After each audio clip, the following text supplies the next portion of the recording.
What the hell is networking? Hey, I'm Donnie Bovian, CEO and founder of Success Champions Networking. And today we're going to talk about what the heck is networking and how do we make it work for you. This ain't the business summit for perfection. It's for the messy builders, the loud learners, and the ones who break the rules and the mold.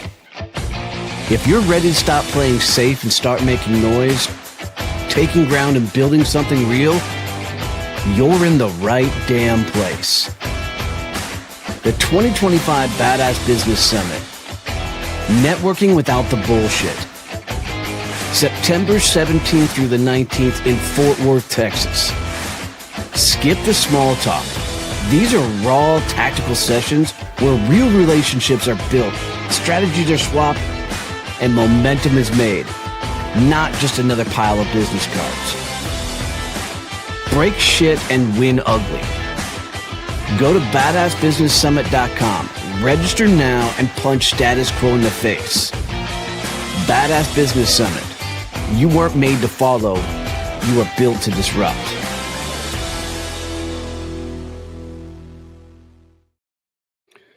Hey, what's going on, guys? Man, let me tell you, my first year in business, I actually go all the way back. My first time ever networking was an absolute nightmare.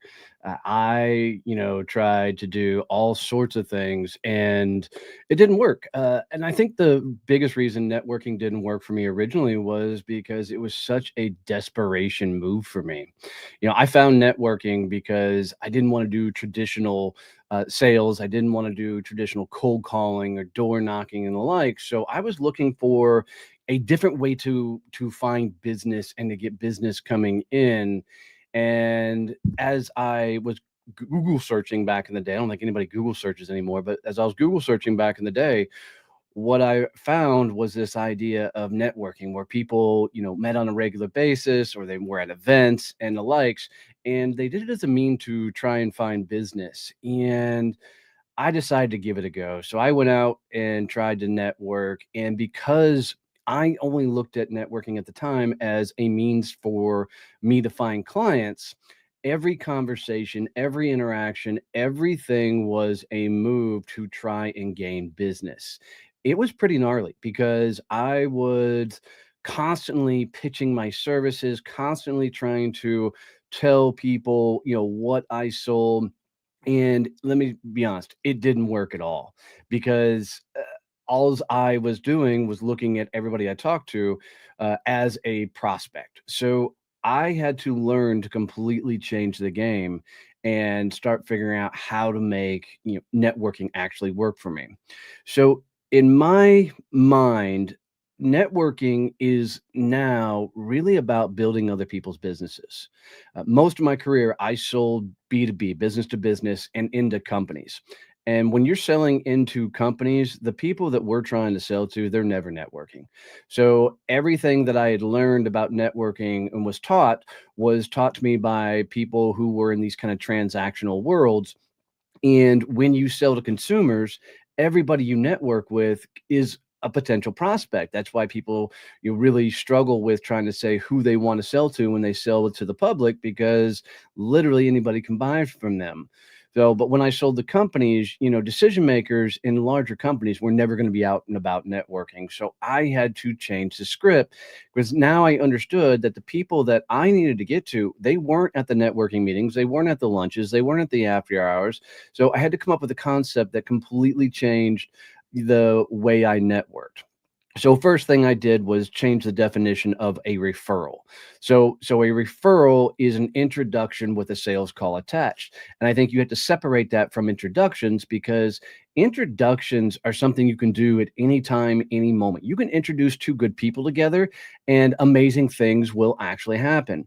And you're hoping they find some sort of synergy. You hope they find some sort of ability to maybe do business together, work on clients together, do workshops together. A referral is an introduction with at least a sales discovery call attached. Separating these two out allowed me to understand that for me to get somebody to introduce me to somebody who wanted to buy my services was a lot deeper interaction, was a lot more personal interaction. So that's where I set out to figure out, how do I actually get referrals coming in? And what I had to understand was, nobody was ever going to build my business for me. Nobody was ever going to, just hand me clients or hand me business. I had to actually go find, ways for people to bring my name up. And so the idea of building other people's businesses was, this idea is, if I could provide so much value to the right people, they would bring my name up in the right situations. So I started getting very strategic. And what I find with most people as they're networking, referrals is kind of an act of desperation for most people. They're hoping that, if they just hang around long enough, somebody's going to refer them. And the truth of the matter is, unless you're proactively working towards getting referrals and you have a strategy to get them, literally you've got to understand, referrals aren't luck. They just don't, magically appear. You have to create them. So for me, what I had to understand is, you could put a math equation to how you get referrals. So I looked at things like, how many introductions would I have to give before I got an introduction? How many referrals would I have to give before I got a referral? How many times would I have to meet with people before they would bring my name up? And I was learning, the more I earned those introductions, the more I earned those referrals by opening the right doors for other people, literally people started bringing my name up on a more regular basis. And it became really cool to see that if I got to know someone well enough, that I could actually introduce them to the right people, I could refer them to the right people, my name got brought up in a heck of a lot more conversations. And so I worked towards building out this team of people who sold to my ideal clientele. And when their conversations led to what I was selling at the time, they would introduce me to their people. And it just really, really, really worked. So thinking through, networking being the idea of building other people's businesses, I then had to start looking at, what does that mean when I go to events? What does that mean when I go to networking after hours? How do I proactively grow other people's businesses? And for me, I basically started keeping, at first, a mental dossier on people of, who they were, what they sold, who was their ideal people to be talking to. And I would play this mental game of connect the dots with people. And I got really excited with the more introductions I could make. And I got to the point where I could sit across from almost anybody and make five, six, seven, eight introductions for them, not always referrals, but, well, back in the old days when I was, selling commercial printing and I sold sales training, I was able to make a ton of referrals because I was always in the right conversations with people. Because to do sales training, you're going to be doing a ton of networking to bring in a lot of business. So I was getting in a ton of conversations, and I found one of the easiest ways to make introductions and referrals is, every time I brought on a new client, or every time a client said, what we were doing for them was awesome and amazing, I would immediately say, well, what other things are you looking for? What other services are you looking for your business? And they would often tell me, X, Y, Z, and things they were looking for. I was then able to bring in my network and say, well, I have somebody who does that. I have somebody that can fix this. Somebody can do that. And I became a, salesperson for my best network. I was proactively trying to find people that I could introduce them to give them more at bats, more opportunities, because I would go out of my way to find out what else or what other services they were looking for. And it got really, thank you, Arlen, I appreciate that. It got really exciting to uh, open these doors for other people, and it became kind of this game for me. I was, really finding that the more I could help other people, the more people wanted to help me in return. And so I learned that by how I approached the room, how I interacted with people, is how people responded to me. So there's kind of four major things that I had to stop doing to be able to make this happen. The first thing I had to do was I had to stop trying to sell the room. Anywhere you go, every event you go, quit trying to sell the room. Understand who they are, who they need to meet, who they need to be surrounded by, who they need to be introduced to, and watch what happens to your interactions and the doors that get open for you. The second thing I had to do was I had to get very laser focused on who the specific referral partners they needed to meet, right? Or the referrals partners I needed to meet. So took my clients at the time and I started breaking down what other services did they buy that were not my service or didn't compete with me. And then I started looking at the rooms and the events and the places I go network, and I would start looking for those people. And the more I found the people that were adjacent to me in the networking got more easy because I could go to an event, I could go to a room and say whatever I was selling at the time, whether it was commercial printing or sales training. I could say, "Hey, I sell commercial printing." And I'd love to meet anybody who sold, marketing. Good morning, Jeffrey. How are you, brother? The more I could sell graphic designs, the more I could sell other things that were, adjacent to me. It was really cool to watch these doors get opened up.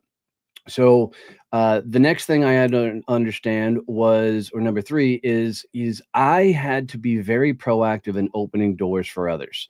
So I had to learn all about them to be able to get the right doors open for them and get them to the right opportunities. And then the fourth thing I had to learn to do was stay very, very, very consistent. I can tell you over the years, consistency has won more often than not for me.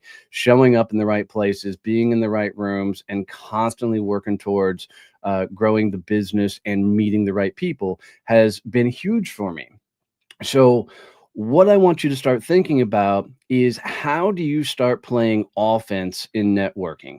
Meaning, how do you proactively start looking at your network as these are the people that I need to get to because I can open doors for them. And if I help enough people by opening the right doors, my name will get brought up in the right opportunities. So I started looking at different events and I would start measuring what's the ROI from this room, the return on investment. What were the opportunities I was getting from this room? What were the opportunities I was giving in this room? And I really started valuing my time.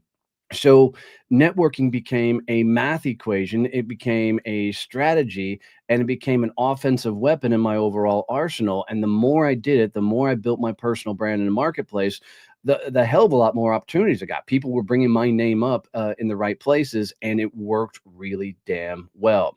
So what I want you to think about is how do you make networking an overall growth engine for you? So I think it's a three-prong approach. Okay, right? You've got to have networking where you're doing your in person, your virtual, and the likes. You've got to have your strategic plans going where you're reaching out to your best networking and referral partners. You need to be building your personal brand by getting on stages, doing workshops, putting yourself out there. And you've got to make a lot of noise in the marketplace because the more people who see the value in what you give them, the more people that you are able to help and serve, the more opportunities, the more that word of mouth, marketing actually starts working for you.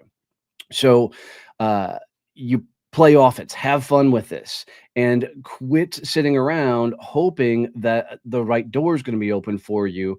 Build the plan that gets you there. Math equation. How many introductions do I give before I get an introduction? How many referrals do I give before I get a referral? How many virtual coffees or in-person coffees or meetings do I have before I get an opportunity opened up for me?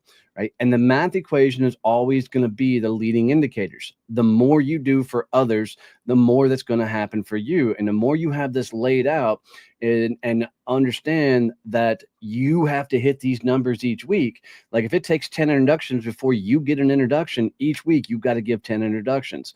If it takes 20, 30 referrals before you get a referral, then each week you've got to go try and give 20, 30 referrals. If it takes, 5 virtual coffees before you get an opportunity, then each week you have to hit 5 virtual coffees. Um, Thanks, Arlen. Consistency is beast, right? The more intentional you are about all this, the more that you're gonna, see a lot more opportunities happen for you because of how much you pour into others. And when you get consistent with all of this, when you break this down into a math equation, each week you know specifically what you have to do to make this work for your business. Most people are drinking hopium. They're hoping that, by just being somewhere, something's going to happen for them. They are not proactively trying to grow and build their business, right? This is where the magic happens for everybody. And this is how you really get your business dialed in. So, my challenge for you this week is to set a goal for how many introductions you're going to give. Set a goal for how many referrals you want to give. Set a goal for how many virtual coffees you want to do or in-person coffees you want to do. Set a goal and then meet that goal. Set introductions high, set referrals low. Because, if you understand the difference between an introduction and a referral, it's a lot harder to give a referral than it is an introduction, right? Set, in my opinion, a minimum of 5 virtual coffees or in-person coffees a week is a must for your business. If you're just starting out, I want you to triple that number because it takes a lot of reps to be able to get this thing moving. And you can just use a simple Excel spreadsheet to track all this and watch how it actually interacts and works in your business. So set a number of introductions, set a number of referrals, set a number of virtual coffees, and let's get it done. If you really want to understand how to go from networking where you're just hanging out with people and hoping something happens to an actual strategy that's business development that brings you clients, that grows your business, then you got to start playing offense. And offense requires you to show up in the right rooms, make the right introductions, make referrals, and make the flywheel work so it starts working in your favor. So I'm going to be here every Monday at 8 a.m. Central, working on helping you get your networking game right. If you haven't had the opportunity to go visit one of our networking groups, please go to successchampionnetworking.com and visit one of our chapters, especially if you sell B2B. You'll be blown away by how fast we open doors for other, how fast we make introductions, and how fast it will grow your business. So thanks for hanging out with me this week. Go have an amazing, awesome week. Kick some ass this week and have some fun. Love you, mean it. See you. Bye.